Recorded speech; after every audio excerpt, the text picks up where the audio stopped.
જયકારબેનને હું વિનંતી કરીશ.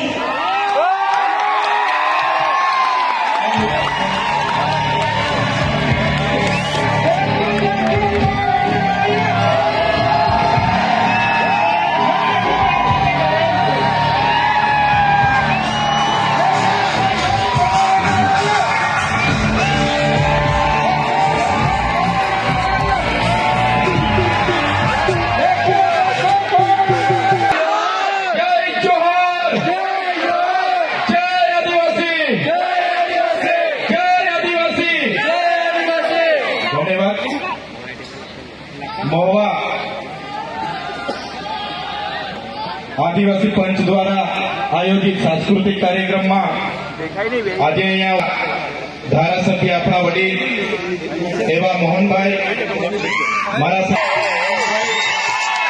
અહીં ઉપસ્થિત સમાજના તમામ કર્મચારીગણ, તમામ પદાધિકારીગણ અને દૂર દૂરથી આજના કાર્યક્રમને નિહાળવા માટે અહીંયા ઉપસ્થિત થયેલા તમામ વડીલો, મુખીઓ, સરપંચો, તમામ યુવાનો, માતા બહેનો, મીડિયાના મિત્રો, ઇતિહાસકારો એવું કહે છે કે આજથી લગભગ 50 થી 60 લાખ વર્ષ પહેલા ધરતી પર જીવસૃષ્ટિની શરૂઆત થઈ હશે.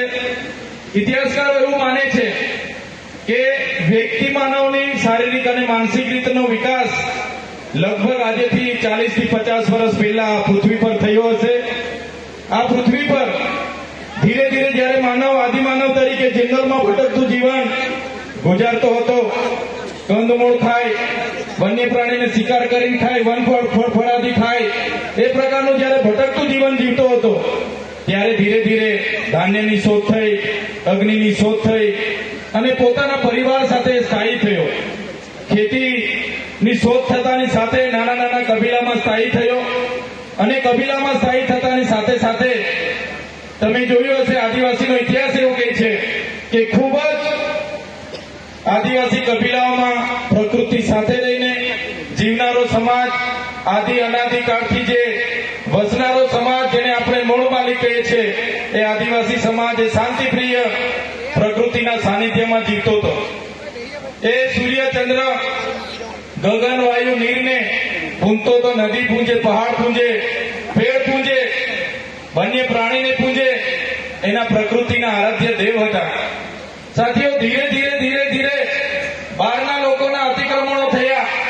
આપણે ઇતિહાસમાં જે પણ લોકો ઇતિહાસ ભણ્યા છે એમને ખબર છે, આર્યો આવ્યા, હોણ આવ્યા, ડચ આવ્યા, શક આવ્યા, બાદમાં મુગલો આવ્યા, અંગ્રેજો આવ્યા, ફ્રેન્ચો આવ્યા, પોર્ટુગીઝો આવ્યા અને જે લોકોની સંસ્કૃતિ સભ્ય સંસ્કૃતિ તરીકે જેમને આખી દુનિયામાં પોતાની સંસ્કૃતિને ઊંચી માને છે એવા લોકો આપણા દેશમાં અતિક્રમણ કરીને આવ્યા અને આપણા જે રાજા રજવાડાઓ, કબીલાઓ હતા, આપણા સરદારો હતા, એમની સાથે ઘર્ષણ થયા, યુદ્ધ થયા.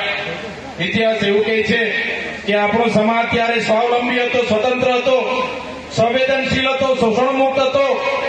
એને કોઈ પણ આવે એને આગતા સ્વાગતા સાથે એમનું સ્વાગત કરતો હતો. પણ ધીરે ધીરે જ્યારે ખેતી અને સંપત્તિની શોધો થઈ અને સંપત્તિના લીધે બહારના લોકોએ આ ધરતીને સંપત્તિ માની, સ્ત્રીઓને સંપત્તિ માની અને એ સંપત્તિ મેળવવા માટેના યુદ્ધો થયા. અનેક લોકોએ આ વિસ્તારોમાં શાસન કર્યા. તમને ખબર હશે 500 વર્ષથી પણ વધારે મુગલોએ શાસન કર્યા. છેલ્લા 200 વર્ષ આપણે બધા જાણીએ છીએ અંગ્રેજોએ શાસન કર્યા અને તેની સામેના અનેક જંગો થયા. જ્યારે દેશને આઝાદીની જરૂર પડી ત્યારે તમને ખબર છે આપણા પૂર્વજોએ પણ ઘણા બધા યુદ્ધોમાં સહભાગી બન્યા. તમને ખબર હશે મેવાડના જ્યારે મહારાણા પ્રતાપજી ત્યાં લડતા હતા, એમની સાથે પણ રાજા પૂંજા ભીલ ની આખી સેના હતી. હલ્દી ઘાટીનું યુદ્ધ થયું, હલ્દીબાઈની આખી સેના હતી. એ જ પ્રકારે મહારાષ્ટ્રમાં પણ આપણા પૂર્વજોએ ત્યારે ત્યાં પણ તેમના અધિકારો બચાવવા માટે ત્યાં ખૂબ મોટી લડાઈઓ થઈ. મધ્યપ્રદેશની વાત કરું, ત્યાંના ટાટિયા ભીલ, ત્યાંના બધા નાયકો, જે ઝલકારીબાઈ ઝાંસીની હતી, એ જ પ્રકારે ત્યાં પણ ઘણા લોકોએ આપણા વતી આપણા પૂર્વજોએ ઘણા ત્યાં યુદ્ધો કર્યા. તમને ખબર છે તે વખતે ઝારખંડ નહોતું, બિહાર હતું. બિહારમાં પણ ભગવાન બિરસા મુંડા હોય, ફૂલો ઝાલો હોય, સિંધુ કાનો હોય, બધા જ લોકોએ અંગ્રેજો સામે બંગ પોકાર 7 લોકોએ અંગ્રેજોની સામે લડતા લડતા શહીદી વહોરી. એ જ પ્રકારે પંચમહાલની ધરતી પર રૂપસિંહ નાયક, ભાગોરા નાયક એવા આપણા પૂર્વજોએ ત્યાં પણ અંગ્રેજોની ગુલામી નહીં સ્વીકારી, એમની સામેની લડતો લડી. એ પ્રકારના તો અનેક ઇતિહાસો છે. 1303માં 1315માં જયારે ડુંગરપુરના ડુંગરિયા ભીલ પણ શહીદી વહોરી, યુદ્ધ લડતા લડતા. એવા તો કેટલા, પાલ દડવાડાની વાત હોય, કેસરી સિંહની વાત હોય, ગુલામ મહારાજની વાત હોય, બધા જ લોકોએ આદિવાસી સ્વાયત્ત રીતે જીવે, સ્વતંત્ર રીતે જીવે, સ્વાવલંબન રીતે જીવે, પ્રકૃતિ સાથે રહીને જીવે, એના જળ જંગલ જમીન પરના અધિકારો આબાદિત રહે, એના માટે અનેક યુદ્ધો લડ્યા. અને યુદ્ધો બાદ આપણને સ્વતંત્રતા મળી, દેશ આઝાદ થયો. દેશમાં લોકશાહી ડબે સરકારો આવી. આદિવાસીને પણ હતું કે ભાઈ અંગ્રેજોની ગુલામીમાંથી તો આપણે આઝાદ થઈ ગયા, હવે આપણને બધું મળી જશે. પણ તમે જોઈ લો, આઝાદીના 78 વર્ષ થયા, આજે પણ જે શોષણ અંગ્રેજો વખતે થતું હતું આદિવાસીઓનું, એ જ શોષણ આજે પણ ચાલુ છે. ઉત્પીડન આજે ચાલુ છે, અસમાનતાની ભાવના આજે ચાલુ છે. આજે પણ આદિવાસીઓના જળ જંગલ જમીનો પરના અતિક્રમણો ચાલુ છે. આજે તમે જોયું હશે, ઇતિહાસ કહે છે કે આખા દેશમાં 8% આદિવાસીઓ છે. 8% આદિવાસીઓમાં 1,80,00,000 આદિવાસીઓ તો આજે એવા છે, એનો રિપોર્ટ એવો છે કે કોઈને ડેમમાંથી વિસ્થાપિત કરવામાં આવ્યા છે, કોઈને રોડોમાં વિસ્થાપિત કર્યા છે, કોઈને અભયારણ્યોમાં, કોઈને જંગલોમાંથી વિસ્થાપિત કર્યા છે, કોઈને કોરિડોરોમાંથી વિસ્થાપિત કર્યા છે, કોઈને જીએમડીસી માંથી વિસ્થાપિત કર્યા છે, કોઈને જીઆઈડીસી માંથી. આજે 1,80,00,000 આદિવાસીઓ દેશમાં ભટકે છે. આજે બસ્તરનું જંગલ ઉદ્યોગપતિઓને આપવામાં આવ્યું છે. આજે હસ્તેવનું જંગલ ઉદ્યોગપતિઓને આપી દેવામાં આવ્યું છે. આજે હૈદરાબાદનું જંગલ ઉદ્યોગપતિઓને આપી દેવામાં આવ્યું છે. સાથીઓ, આજે દેશનું જે લશ્કરનું કામ બોર્ડરની રક્ષા માટેનું હોય છે, એવી અડધું લશ્કર આજે દેશની અંદર આદિવાસી સામે લડે છે. આજે બસ્તરમાં આદિવાસી સામે કોણ છે? તો દેશનું લશ્કર છે. આજે છત્તીસગઢમાં આદિવાસીઓના એન્કાઉન્ટર કોણ કરે છે? તો દેશનું લશ્કર કરે છે. આજે ઝારખંડમાં આદિવાસીઓના એન્કાઉન્ટર કોણ કરે છે? આજે દેશનું લશ્કર કરે છે.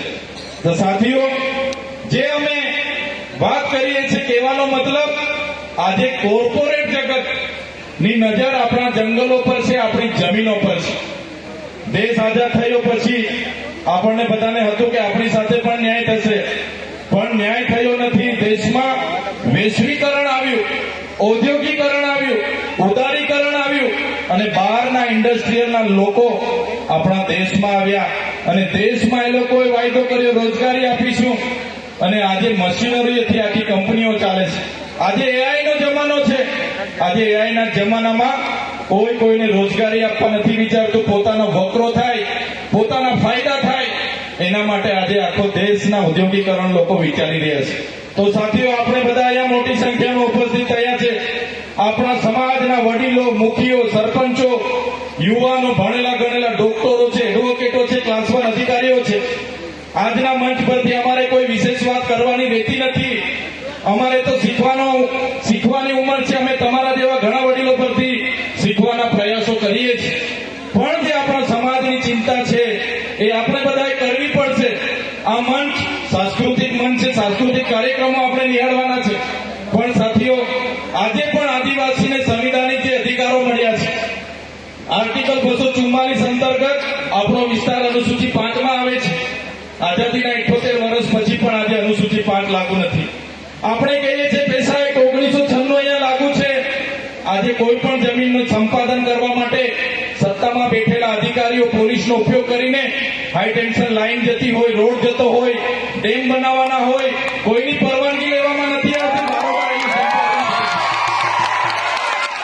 જે પ્રકારે આસામ, મિઝોરમ, મેઘાલય, ત્રિપુરામાં આર્ટિકલ 371G, 371F અંતર્ગત અનુસૂચિ 6 લાગુ છે. ત્યાંના લોકો અનુસૂચિ વિસ્તારમાં કોઈની પણ ગ્રામ સભાની પરવાનગી વગર કોઈને પણ પ્રવેશવા નથી દેતા. ત્યાંના લોકો અનુસૂચિ 6 માં આવે છે, ત્યાંની કોઈ પણ ગામની ગામ સભાને એટલા પાવર છે કે આજે પણ લોકો કહે છે ને અનુસૂચિ 5 ના પેશા એક્ટમાં નો લોકસભા ના વિધાનસભા સબસે ઊંચી ગ્રામ સભા, પણ આજે પણ આપણી ગ્રામ સભાને પેશા એક્ટમાં જોગવાઈ છે, પણ આજે ગ્રામ સભાના એજન્ડા ગામનો સરપંચ બનાવી નથી શકતો, ગ્રામ સભાના એજન્ડા ગામનો મુખી બનાવી નથી શકતો. પોતાના ગામમાં શેની જરૂર છે, પોતાના ગામમાં પાણીની જરૂર છે, રોડની જરૂર છે, શિક્ષણની જરૂર છે, આરોગ્યની જરૂર છે, એ એજન્ડા આપણા ગામમાં કોઈ નક્કી નથી કરતું. આજે ગ્રામ સભાના એજન્ડા ગાંધીનગરના 80 ચેમ્બરોમાંથી આવે છે. ત્યારે સાથીઓ, આ મંચ પરથી એટલી ચિંતા તો આપણે બધાએ કરવી પડશે કે આપણા સંવિધાનિક અધિકારો બચાવવા માટે, આપણા સાંસ્કૃતિક અધિકારો, આપણી સંસ્કૃતિ અને સામાજિક અધિકારો બચાવવા માટે પણ આપણે બધાએ આ પ્રકારના કાર્યક્રમો થકી જાગૃતતા લાવવી પડશે. સાથીઓ, તમને આ મંચ પરથી એક નાની વાત કરીને મારી વાણીને હું વિરામ આપીશ. આપણા જે વ્યક્તિગત કાયદાઓ છે આદિવાસીઓના, એને બંધારણમાં પ્રાવધાન આપ્યું છે. આપણા જયપાલસિંહ મુંડાએ બંધારણ સભામાં એમની આક્રમકતાથી રજૂઆત કરી. એ જયપાલસિંહ મુંડા બંધારણ સભાના સભ્ય હતા. એમણે આદિવાસીઓ માટે પ્રાવધાન કર્યું અનુસૂચિ 5, અને એ અનુસૂચિ 5 અંતર્ગત સાથે સાથે એમણે વ્યક્તિગત કાયદાઓ માટે પણ ત્યાં એમણે રજૂઆત કરી અને આપણને વ્યક્તિગત પોતાના કાયદાઓ મળ્યા છે. આજે અનામતનું આર્ટિકલ 330 હોય, 330 માં આપણને શૈક્ષણિક અનામત મળ્યું છે. આજે આર્ટિકલ 332 માં આપણને રાજકીય અનામત મળ્યું છે. આજે અમારા જેવા લોકો ચૂંટાયા છે. આજે અમારા સાથી ધારાસભ્ય અનંતભાઈ હોય, આપણા વડીલ મોહનભાઈ હોય, તો અમે બધા રાજકીય અનામતની બેઠક પરથી ચૂંટાઈને આવીએ છીએ. જ્યાં સુધી સમાજ અમારી સાથે છે ત્યાં સુધી અમે ધારાસભ્ય છીએ. સાથીઓ, અમને કોઈ પણ પાર્ટી મેન્ડેટ આપી દેશે, અમે રિઝર્વ બેઠક પરથી ચૂંટણી લડવા માંગીએ, કોઈ પણ પાર્ટી અમને મેન્ડેટ આપી દે, પણ જો અમે જાતિનો દાખલો ના મૂકીએ તો અમારું ફોર્મ રદ થઈ જાય છે. એટલે જ આ મંચ પરથી કહેવા માંગીએ છીએ, આજે સમાજ છે તો અમે છે, અને સમાજ માટે અમે લડતા રહીશું. જ્યારે અમારા સમાજ માટે લડતા કદાચ અમારી પાર્ટીઓ અમને કહેશે કે તમે સમાજ માટે કેમ બોલો છો, તે દિવસે પાર્ટીના પાટિયા ઉતારીને મુકતા પણ અમને વાર નહીં લાગે. ત્યારે સાથીઓ, આ મંચ પરથી ઘણા વડીલો, ઘણા કર્મચારી ગણ બધા બેઠા છે. આપણી પરંપરાઓ, આપણી સંસ્કૃતિ, આપણી રીત રિવાજ, આપણી જન્મની વિધિ, લગ્નની વિધિ, મરણની વિધિ, આ બધું સચવાશે તો જ આપણું અનામત સચવાશે અને આપણા સંવિધાનિક અધિકારો લાગુ થાય, આપણા સામાજિક અધિકારો બચે, એના પ્રયાસો બધા કરતા રહીશું. અને આ કાર્યક્રમમાં આજે આવીને ખરેખર જે આપણને બધાને શીખવા મળે છે, આ મંચ પરથી હમણાં મોહનભાઈએ ઉપદેશો આપ્યા, સૂચનાઓ આપી, હમણાં આનંદભાઈ પણ કહે છે, ત્યારે બધાને હું કહેવા માંગુ છું, આ મંચ પરથી જે પણ વડીલો, જે પણ આગેવાનો, જે પણ સૂચનાઓ મળશે, ઉપદેશો મળશે, સંદેશા મળશે, બધા લેતા જજો. અને એ ઉપદેશો, એ સંદેશાઓને સાથે રાખીને આવનારા ભવિષ્યમાં આપણે બધા આગળ વધીશું. આપણે બધા આપણા સમાજમાં સારું શિક્ષણ અને જે ભણી ગણીને ગયા છે એમને સારી નોકરી મળે. આવનારા દિવસોમાં આપણો સમાજ પણ સમાનતાની ધારામાં આવે, આપણા લોકો વધુ ને વધુ આગળ જાય. ઉદ્યોગ મેળો હતો હમણાં ડોક્ટર પ્રદીપ સાહેબે રાખ્યો હતો, એવા બધા જ લોકોને કદાચ નોકરીઓ નહીં પણ મળે તો ઘણા લોકો વ્યવસાયિક ધંધાઓમાં પણ, ઉદ્યોગમાં પણ આગળ આવે. એ પ્રકારની વ્યવસ્થાઓ માટે આપણે બધા એક થઈને, પક્ષ, પાર્ટી, ધર્મ, સંપ્રદાય ભૂલીને, સંગઠનો ભૂલીને આપણા સમાજને કઈ રીતના આગળ લાવવાનું છે એ દિશા પર બધા આગળ વધતા રહીશું. આ જ વાત સાથે આજે મને અહીંયા આમંત્રિત કર્યા, અહીં આવ્યા, અમારું સ્વાગત કર્યું, સન્માન કર્યું અને આપ બધાએ અમને પ્રેમ આપ્યો, અમને શાંતિથી સાંભળ્યા બદલ બધાનો ખૂબ ખૂબ આભાર માનું છું. ધન્યવાદ.